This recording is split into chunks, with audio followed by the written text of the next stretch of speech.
Genesis chapter 45. Then Joseph could no longer control himself before all those who stood before him, so he cried out, "Send everyone away from me." So no one stood with him while Joseph made himself known to his brothers.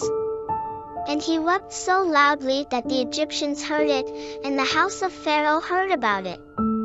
Then Joseph said to his brothers, "I am Joseph. Is my father still alive?" But his brothers couldn't answer him, for they were terrified at his presence. Then Joseph said to his brothers, "Come near to me, please." So they moved closer. And he said, "I am Joseph, your brother, whom you sold into Egypt. Now do not be upset or angry with yourselves that you sold me here, for God sent me before you to preserve life.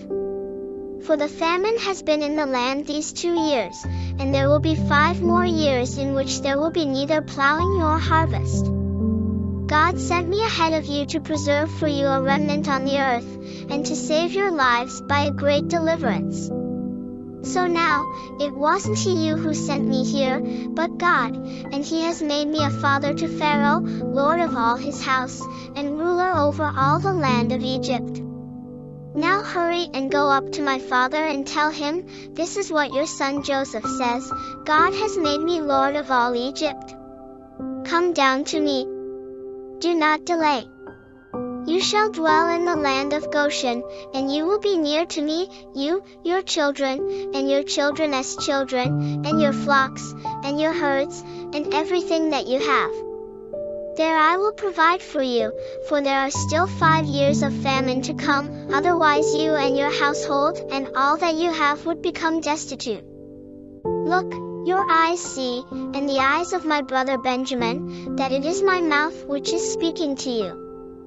So you must tell my father about all my glory in Egypt, and of all that you have seen.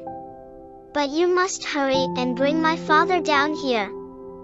Then he threw his arms around his brother Benjamin's neck and wept, and Benjamin wept on his shoulder. And he kissed all his brothers and wept on them, and after that his brothers talked with him. Now the report of it was heard in Pharaoh's house, saying, "Joseph's brothers have come." It pleased Pharaoh and his servants. And Pharaoh said to Joseph, "Tell your brothers, do this, load your animals and go.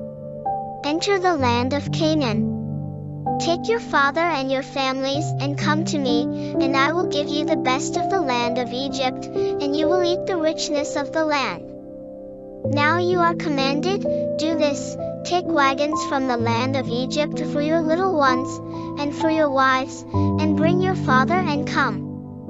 Also, do not worry about your possessions, for the best of all of the land of Egypt is yours." So the sons of Israel did that. And Joseph gave them wagons, according to the commandment of Pharaoh, and gave them provisions for the journey.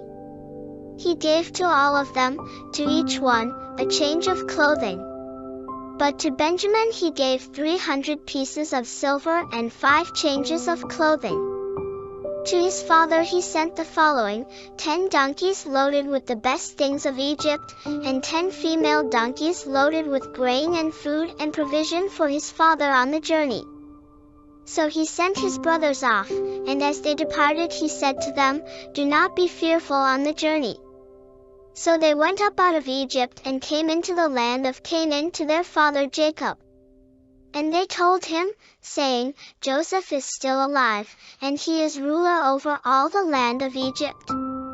But he was unmoved, because he did not believe them. But when they told him all the words of Joseph, which he had said to them, and when he saw the wagons which Joseph had sent to transport him, the spirit of their father Jacob revived. Then Israel said, "I'm convinced. My son Joseph is still alive. I will go and see him before I die."